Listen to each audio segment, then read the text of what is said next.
dalam jangka panjang, anak yang diperlakukan tidak spesial itu akan mengalami persoalan kesehatan mental, anxiety, menjadi cemas. Oh. Celana masuk. Bukan dong.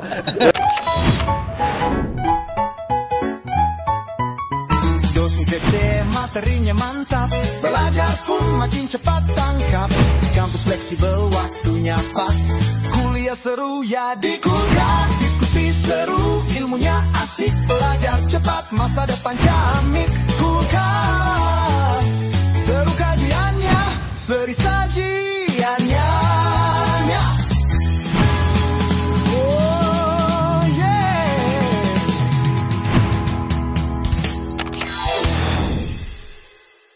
Assalamualaikum warahmatullahi wabarakatuh. Waalaikumsalam warahmatullahi wabarakatuh. Selamat datang dan selamat bergabung bersama saya Bren Saya Ang Ridwan. di program kesayangan kita semua, apalagi kalau bukan Kulkas. Kuliah Ringkas. Satu-satunya kuliah yang gak bikin boring, gak usah ngontrak SKS dan bayar UKT. Namun meskipun ringkas, insya Allah berkelas dan berkualitas. Karena Kulkas Ngademin topik-topik panas bukan pakai nafsu, tapi pakai ilmu dengan bimbingan Wahyu. Kulkas seru kajiannya, seri sajiannya. Kulkas ngadem yuk. Kadang saya merasa dianaktirikan ketika menjadi anak kedua dan dapat warisan mainan dari kakak saya, Pak Haji. Mending anak bungsu mah hanya warisan ceritanya. Iya juga sih ya. Tapi alhamdulillah setelah saya dewasa dan ternyata orang tua tuh punya sebabnya gitu ya. Kenapa mewariskan mainan, dan ternyata itu nggak pilih kasih, Pak Haji. Sesuai dengan tema yang akan kita bahas untuk Kulkas kali ini tentang pilih kasih antara persepsi atau reality. Langsung saja ke pertanyaan pertama, Pak Jang. Kayak judul disertasi. Apa itu pilih kasih, Pak Jang? Oke, Mang. Misalnya di Lifespan Development, buku bagus tuh dari Sentok. Ada Current Pattern of Parental Authority. Oke. Bahasa Inggris saya bulepotan. Bulepotan. Pilih kasih itu dipahami sebagai perlakuan orang tua yang tidak adil atau tidak seimbang kepada anak-anaknya. Nggak adil dan nggak seimbang. Tidak seimbang. Ya, betul. Perilaku ini ditengarai bisa menyebabkan salah satu anak merasa dieluk-elukan, sementara anak lain disia-siakan. Salah satu anak yang lain diratu-ratukan, sementara anak berikutnya dirata-ratakan. Si sulung diagungkan, sementara si bungsu dibuat ambigu. Yang lelaki dilakikan, sementara yang perempuan disuramkan. Atau sebaliknya gini, si bungsu disayang, si cikal ditentang. Atau si bungsu dan si cikal merasa dicekal, sementara anak yang di tengah diposisikan gagah. Nah, di tengah diposisikan gagah. Ini terjadi, maka komunikasi di domestik atau internal keluarga akan disharmoni dan muncullah potensi konfliknya lebih besar daripada potensi integrasinya. Ujungnya ini bahaya. Komunikasi di keluarga seperti lautan yang penuh dengan badai, seperti api dalam sekam, atau seperti labirin yang berbelit. Di rumah itu ada perang pakai es batu. Perang dingin. Perang dingin. Jadi pilih kasih itu perlakuan tidak adil dan tidak seimbang. Tidak seimbang. Jadi akan menyebabkan tadi disintegrasi, Pak Haji, di keluarga itu. Nah, Pak Haji, langsung saja ke pertanyaan tema intinya, Pak Haji. Pilih kasih ini persepsikah atau realitikah? Mang, ini analisa sementara ya. Analisa sementara gimana, Pak? Analisa sementara saya itu bisa dua-duanya. Bisa dua-duanya. Dalam salah satu kasus, pilih kasih itu persepsi. Tapi di sisi lain juga bisa jadi fakta yang tidak terbantahkan atau reality. Nah, dalam hal persepsi, pilih kasih itu muncul dari rasa seorang anak yang diperlakukan tidak adil. Rasa itu berasal dari kecemburuan atau salah paham. Salah paham. Ketika ada cemburu dan salah paham atas perlakuan orang tua, maka pilih kasih itu sekedar persepsi. Ya. Tetapi dalam hal reality, pilih kasih orang tua pada anak itu memang ada. Terutama ketika muncul perlakuan secara objektif, perbedaannya memperlakukan anak dan preferensinya itu dilakukan konsisten terus-menerus. Jadi terus yang dikasih teh anak kedua, pertama dan ketiga mah tidak pernah dikasih, maka itu pilih kasih itu memang reality. Tapi baik dalam kutub yang persepsi maupun dalam kutub yang reality, saya menduga pilih kasih itu adalah manifestasi dari cinta orang tua kepada anaknya, dan hal itu perlu dibacanya secara seksama, tidak bisa disimpulkan dalam tempo yang sesingkat-singkatnya kayak proklamasi, nggak bisa. Jadi harus ada proses, Pak Haji. Sebab bisa jadi pukulan pada satu anak dalam kondisi tertentu adalah manifestasi cinta dan kasih sayang ketimbang rangkulan pada posisi dan saat tertentu. Dulu saya merasa dilakukan pilih kasih sama bapak saya dipukul untuk sholat, adik saya digendong. Pilih kasih kata saya dipukul, adik saya digendong. Dan saya bisa membaca hari ini, dulu ayah saya memukul saya justru bagian dari kasih sayangnya, bukan pilih kasih. Karena saya udah wajib untuk sholat, sementara adik saya digendong kan budak kene. Jadi ada manifestasi di situ, Pak Haji. Oke, jangan terburu-buru menyimpulkan kalau anak yang satu dielus sementara anak yang lain dipukul itu sebagai pilih kasih. Sekali lagi orang tua memiliki cara tertentu untuk mencintai anaknya yang tidak sepenuhnya bisa dibaca secara spontanitas. Itu analisa sementara saya. Gitu. Jadi ada alasannya, dan untuk kemudian hari nanti si anak itu akan mengerti. Apa alasan orang tua itu untuk semacam pilih kasih gitulah kira-kira. Nah Pak Haji, kalau ada emang faktanya seperti itu, lantas apa yang melatar belakangi orang tua ini pilih kasih terhadap anak?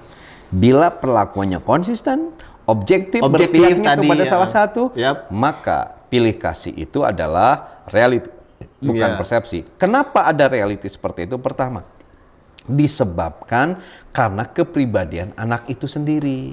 Kepribadiannya. Oke, di sini Hasan itu mahasiswa yang punya kepribadian, punya mobil pribadi, rumah pribadi, kendaraan pribadi. Amin. Maka Hasan itu dikejar-kejar oleh mahasiswi. Oke. Nanti jadi crazy rich. Semoga setelah kaya nanti tidak dijarah. Tidak dijarah. Dan jangan beli Iron Man pasti. Dan jangan beli Black Mamba. Seru kajiannya, seri sajiannya. Seru kajiannya, seri sajiannya. Kepribadian anak sangat menentukan sikap kasih sayang, pilihan kasih sayang orang tua. Misalnya gini, Pilihan kasih sayang. orang tua akan lebih suka kepada anak yang nurut ketimbang kepada anak pemberontak. Dulu saya di rumah sering memberontak sama abah saya, kurang disayang, lebih sayang pada anak yang nurut. Itu satu ya. Yang kedua, karena kondisi fisik sama emosi anak. Jadi kalau kondisi fisik anak lahir dalam keadaan unik, ada kekurangan, ada penyakit, orang tua tuh harus benar-benar mencurahkan kasih sayangnya pada anak yang seperti itu. Apalagi sudah masuk ke mentalnya, anaknya menjadi sensitif, anaknya menjadi cengeng, anaknya menjadi penakut. Itu kan tentu kasih sayangnya harus lebih fokus ketimbang anak yang lain. Dua. Yang ketiga, umumnya kenapa orang tua pilih kasih? Konon katanya karena urutan kelahiran. Oh, jadi urutan datang ke dunia juga mempengaruhi, Pak Haji. Anak cikal pasti diperhatikannya akan sangat full. Kenapa? Karena orang tua belum punya pengalaman punya anak. Tapi ketika lahir anak kedua sudah mulai rileks tuh karena punya pengalaman. Apalagi ketika lahir anak berikutnya sudah sangat santai. Maka posisi urutan lahir anak kadang menentukan porsi ngasih kasih sayangnya itu seperti apa. Nah, bisa jadi mungkin karena anak bungsunya pingin diperhatiin terus dan lain sebagainya. Nah, atau tidak sehebat anak yang kedua pertama, maka orang tua harus fokus pada yang bungsu. Misalnya seperti itu. Urutan lahir. Urutan lahir. Yang keempat, pilihan kasih orang tua dalam porsi tertentu lebih besar ke anak yang lain juga karena konon katanya ada kesamaan minat dengan orang tua. Jadi proyeksi sama ya Pak Haji? Ada kesamaan minat, misalnya gini, minat Amang di foto videografi. Tiba-tiba anak pertama Amang sama minatnya ke videografi. Di kutub itu kan ada intimasi, sering ketemu, iya. sering komunikasi, saling mensupport. Kadang sama anak yang tidak punya kesamaan dengan ayahnya, misalnya anak yang kedua malah sukanya main bola. Oh, dianggap ayah aku lebih cinta pada anak yang pertama, misalnya ketimbang pada karena ada kesamaan, karena ada kesamaan kesukaan di tadi itu. Faktor berikutnya karena ada proyeksi diri orang tua. Proyeksi. Nah, maksud proyeksi diri orang tua gini, misalnya saya pernah punya cita-cita ingin jadi pemain bola, tapi tidak. Gitu ya, punya cita-cita ingin jadi pemain timnas, tidak kesampaian. Tiba-tiba ada salah satu anak saya yang main bolanya bagus dan direkrut oleh timnas. Waduh. Itu akan lebih sayang tentu kepada dibanding anak yang lain. Kenapa? Karena ada anak yang bisa menjadi proyeksi dari diri orang tuanya. Diri orang tuanya. Iya sih, make sense. Bener nggak ya? Kadang ya. Kata berbagai referensi seperti itu. Kenapa? Misalnya jika pilih kasih itu reality, ada orang tua yang pilih kasih karena faktor-faktor seperti tadi. Karena tadi salah satunya adalah proyeksi Pak Haji ya. Ketika bapaknya tuh ingin jadi pemain badminton tapi sayang jadi pemain good binton. Ternyata anaknya ada jadi pemain badminton. Nah, itu lebih disayang biasanya seperti itu Pak Haji. Nah, lantas apa implikasinya Pak Haji ketika orang tua ini pilih kasih? Implikasinya terhadap anak terutama. Bagi anak yang diistimewakan, itu sangat rentan untuk egosentris. Jadi anaknya itu pusat kesadarannya pada ego. Jadi merasa superior, merasa paling hebat, merasa paling segalanya. Akibatnya bisa retaknya komunikasi di keluarga karena ada anak yang mentalnya seperti itu. Bagi anak yang tidak diistimewakan, dia nanti rentan menjadi rendah diri, menjadi iri hati, menjadi emosional, akan hadir rasa tidak dicintai, rasa tidak diperlakukan adil. Yang paling ngeri Bang, ada efek jangka panjang. Apa efek jangka panjangnya? Pertama, khusus bagi anak yang merasa dirata-ratakan, tidak diratu-ratukan, akan muncul gangguan harga diri. Anaknya jadi tidak pede, anaknya terjebak inner bully, menjalahkan diri sendiri, jealous, gemar melakukan perilaku beresiko, kebut-kebutan, berantem, tawuran, menjarah, dan lain sebagainya. Dan konon katanya anak yang suka terlibat dalam aspek seperti itu karena anak yang di ruang domestik keluarganya merasa diperlakukan pilih kasih spesial. Orang tuanya tidak memperlakukan spesial kayak gitu. Kedua, dalam jangka panjang anak yang diperlakukan tidak spesial itu akan mengalami persoalan kesehatan mental, anxiety, menjadi cemas, celana masuk. Bukan dong. Anxiety Pak Haji. Anxiety ya. Merasa tidak aman ketika ingin komunikasi dengan orang tua. Jadi pada saat ngobrol sama orang tua berat gitu, sieun kumaha, sieun gimana dan lain sebagainya, hingga dia tidak punya rasa harga diri, dirinya itu seperti tidak ada. Karena itu rentan dia melakukan hal-hal yang menyimpang, Bren. Ketiga, retaknya hubungan saudara kandung. Jadi sobat ngadam, Mas Bren, ketika anak diperlakukan tidak semestinya, tidak diratu-ratukan tapi dirata-ratakan atau pilih kasih tea, nanti akan retaklah hubungan persaudaraan di wilayah domestik keluarga itu. Jadi tadi disintegrasi. Kan ada memang ya tidak ada gadis yang tidak retak. Gading.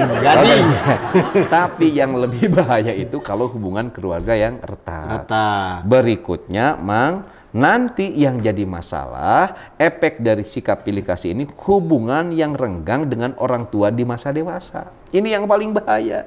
Jadi di masa dewasa ketika anak kita tumbuh, komunikasinya menjadi renggang, hubungannya menjadi renggang dengan orang tua. Nah, kalau demikian, itu akan menjadi masalah nanti pada proses berikutnya.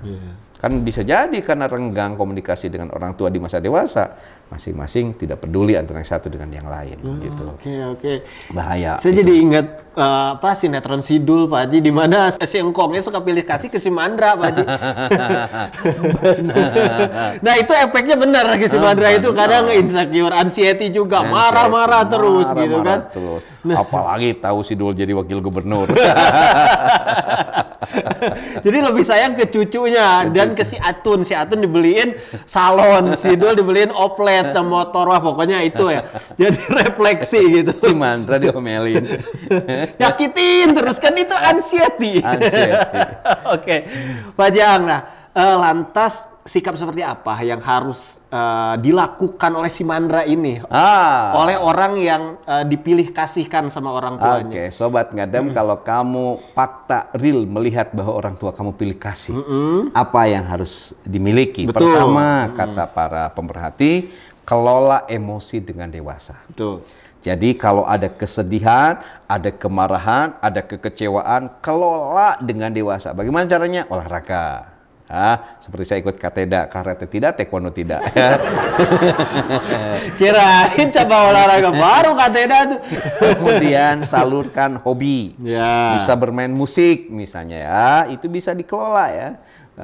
Main musik saya tidak bisa ya, meskipun sudah pernah kursus di Yamaha dulu ya untuk main musik, nggak bisa karena tidak punya kecerdasan musikal. Paling saya punya lagu yang hafal dan bisa main gitar tuh lagu Katon Bagaskara.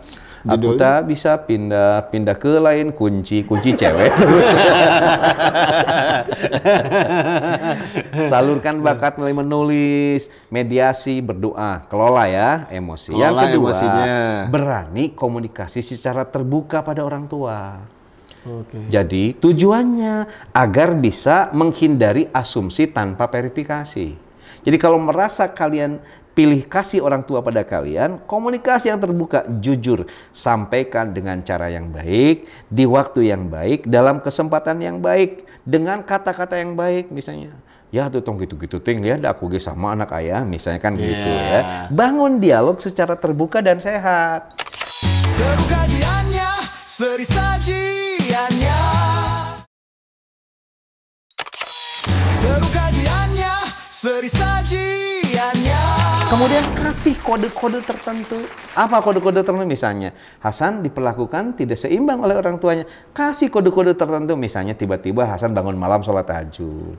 Setelah itu Hasan beres-beres rumah. Setelah itu Hasan merapikan segala sesuatu. Itu kode untuk ngebuka komunikasi. Nah, ketika anak seperti itu, maka orang tua komunikasinya akan longgar terbuka. Dari sana mulai nanti bisa terentaskan. Dan itulah waktunya yang tepat, Pak Haji ya. Gitu, kasih kode IPK-nya bagus, kasih kode punya karya, itu lazimnya orang tua menjadi terbuka komunikasi. Daripada anak misalnya tersandung kasus Pak Haji. Nah itu terus kita komunikasikan itu waktunya tidak tepat Pak Haji ya. Mending kita Lalu prestasi. yang terpenting untuk anak yang merasa diperlakukan pilih kasih, maklumi keterbatasan orang tua.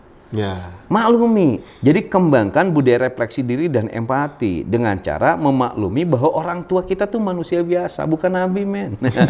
Bukan nabi, bos. Yoi. Ceplak. Maklumi. Gitu. Kalau ada misalnya persoalan menurut kalian yang merasa tidak adil. Dan yang keempat yang terpenting, tumbuhkan rasa cinta pada orang tua tanpa syarat. Kita harus tetap mencintai orang tua kita tanpa syarat apapun. Pilih kasih apapun karena kita anak. Maka ada yang disebut dengan cinta anak pada orang tua itu bukan cinta karena, tapi harus cinta walaupun. Saya cinta pada orang tua bukan karena orang tua baik sama saya. Harusnya sejahat apapun, sesadis apapun orang tua kepada saya itu karena anak harus mencintai orang tua. Kembangkan, jangan cinta karena, tapi cinta walaupun. Biar abadi cinta kita. Dan yang kelima, cari dukungan positif dari sosok orang dewasa lain.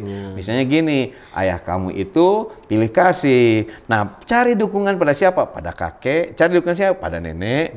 Cari dukungan pada orang yang dicintai oleh ayah kita, supaya nanti kita bisa lebih dekat dengan orang tua kita.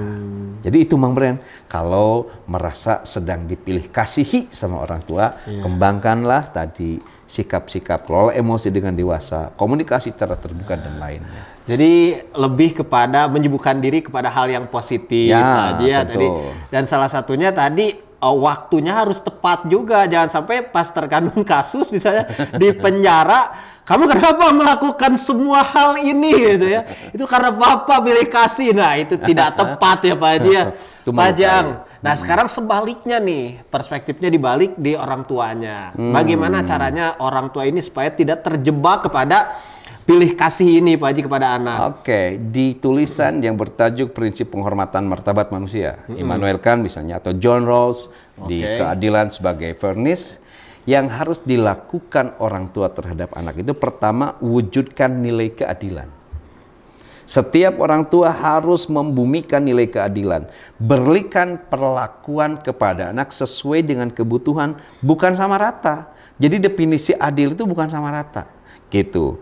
Jadi basic pemberian orang tua kepada anak itu harus berbasis pada kebutuhan masing-masing. Bukan sama rata. Sama-sama dikasih uang tapi jumlahnya tentu tidak rata. Sebab yang A bisa jadi kebutuhannya lebih banyak ketimbang yang lainnya. Jadi wujudkan nilai keadilan, memberikan perlakuan sesuai dengan kebutuhan, bukan berarti disamaratakan. Satu. Yang kedua, wujudkan nilai kasih sayang. Jadi orang tua kepada seluruh anak kasih sayangnya harus tanpa syarat. Jangan karena dia badung tidak disayang, karena dua-duanya kan sama anak kita. Jangan karena dia itu penurut, sumondau ke kita, kita begitu jatuh cinta sayang pada dia, sementara yang satu agak sedikit pemberontak lalu kita musuhi. Tidak bisa seperti itu. Cinta kita harus tanpa syarat. Termasuk tadi ya Pak Haji, jangan karena sama proyeksi gitu kan. Jangan karena anak ini sama dengan proyeksi dengan kita, sama hobi dengan kita, lalu dia penuh kasih sayang. Di anak emasnya, sementara yang lainnya bukan anak saya, kan jadi gawat gitu Pak Haji. Jadi wujudkan nilai cinta tanpa syarat. Yang ketiga, wujudkan nilai pengakuan. Akui bahwa setiap anak memiliki keunikan yang berbeda. Ya, tidak bisa karena dia sama proyeksi dengan kita, sama hobi dengan kita, mengikuti keinginan kita, lebih mendapatkan porsi kasih sayang ketimbang anak yang tidak sama. Nggak bisa. Jadi harus diakui setiap anak punya keunikan tersendiri, setiap anak punya karakter tersendiri di mana kita harus menyantuninya. Meski berbeda, kan tetap anak kita. Gitu, Mas. Jadi intinya ada pemain inti, ada juga pemain cadangan ya Pak Haji ya. Pemain cadangan bukan tidak perlu, tapi pas saat dibutuhkan nanti bakal dimainin. Dan itu bakal jadi pencetak gol. Mungkin seperti itu Pak Haji ya, analoginya Pak Haji. Jangan-jangan kamu ternak sintayong. Nah Pak Haji, sekarang barusan kan menurut Immanuel Kant dan beberapa filsuf, pandangan para ulama Pak Haji terhadap fenomena pilih kasih ini seperti apa? Saya menemukan satu riwayat begini, Mang, dari Nu'man bin Bashir. Ia berkata, Nu'man itu, ayahku memberiku sebagian harta sebagai hadiah. Ibuku Amroh bin Rawahah berkata, aku tidak ridho hingga engkau meminta Rasulullah menjadi saksi. Jadi kata Nu'man, ayahku memberi hadiah kepadaku, tapi ibunya bilang, aku tidak ridho sampai Rasulullah nanti menjadi saksi. Maka ayahku pun pergi kepada Nabi untuk menjadi saksi atas pemberiannya kepadaku. Lalu Rasulullah berkata, apakah semua anakmu engkau beri seperti ini? Ayahku menjawab, tidak. Lalu Nabi bersabda, ittaqullaha wa'dilu baina auladikum. Bertakwalah kalian kepada Allah dan berlaku adillah di antara anak-anak kalian. Kata Rasul kan gitu. Maka faroja'a abi farodda tilkas sadaqata. Bapakku itu balik dan menarik kembali pemberiannya dariku itu. Jadi bertakwa kepada Allah dan jangan pilih kasih. Rasulullah bilang gitu ya. Hadis ini sahih. Nggak bisa misalnya kita hanya baik ke anak yang satu, tidak baik pada anak yang lain. Nggak bisa. Karena walau gimana pun itu anak kita. Bagaimanapun anak kita. Jadi jika bertanya apa narasi agama terhadap fenomena pilih kasih orang tua, kata hadis ini, ittaqullaha wa'dilu baina auladikum. Takwalah kepada Allah dan berlaku adilah kepada anak-anakmu. Kepada anak-anakmu itu. Luar biasa, ini hadisnya sahih Pak Haji ya. Sahih. Nah, soalnya walau gimana pun kalau kata wayang Pak Haji ya, goreng ku goreng cenah, nyaah ku nyaah gitu kan. Badir ku badir kasep ku kasep. Nah, pokoknya anak kita itu tuh. Yang jelas orang tua itu dalam memperlakukan adil, jangan perlakuannya itu mengundang tafsir-tafsir sensitif dari anaknya hingga anaknya menarik simpulan orang tuanya itu tidak adil dan tidak berlaku seimbang. Oke. Setiap perlakuan orang tua harus mudah ditafsir bagian dari keadilan. Bagian dari Gitu, keadilan. ya. Jangan sampai ya tadi pilih kasih itu. Meski tentu di titik tertentu kita suka pada anak ini, di titik lain anak ini jadi suka, di kasus yang lain bisa sama. Tadi setiap anak lahir dengan karakter uniknya masing-masing, dengan karakter khasnya masing-masing, dan itu bagian dari kekayaan bagi orang tua. Semoga kita semua sebagai orang tua tidak pilih kasih terhadap anak kita, dan sebaliknya kalau kita sebagai anak mungkin Sobat Ngadem ya, dan mendapatkan perlakuan pilih kasih dari orang tua, kita positif saja dan anggap itu dan artikan itu sebagai satu manifestasi untuk keadilan dan kebijaksanaan orang tua, Pak Haji. Oke, Pak Jiang, langsung saja kata-kata Ngadem untuk Sobat Kulkas di rumah. Oke, Sobat Ngadem.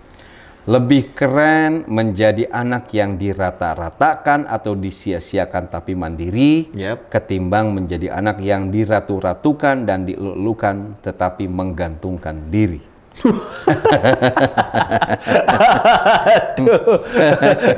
Menggantungkan diri, waduh, bahaya Haji. Di antara jenis anak di dunia ini, ada yang menuntut orang tuanya untuk dicintai, dan ada yang mencintai orang tuanya tanpa tuntutan. Jalan hidupmu dan indah hidupmu sangat bergantung pada pilihan mana. Oke. 3. Kemanapun sang anak melangkahkan kaki, dimanapun ia berdomisili, dan apapun profesi yang digeluti, seburuk apapun orang tua dalam mencintai, ia adalah jalan terang ketika pulang. Waduh. Yang keempat. Adek gorengnya orang tua ya, Pak Ji. Ya.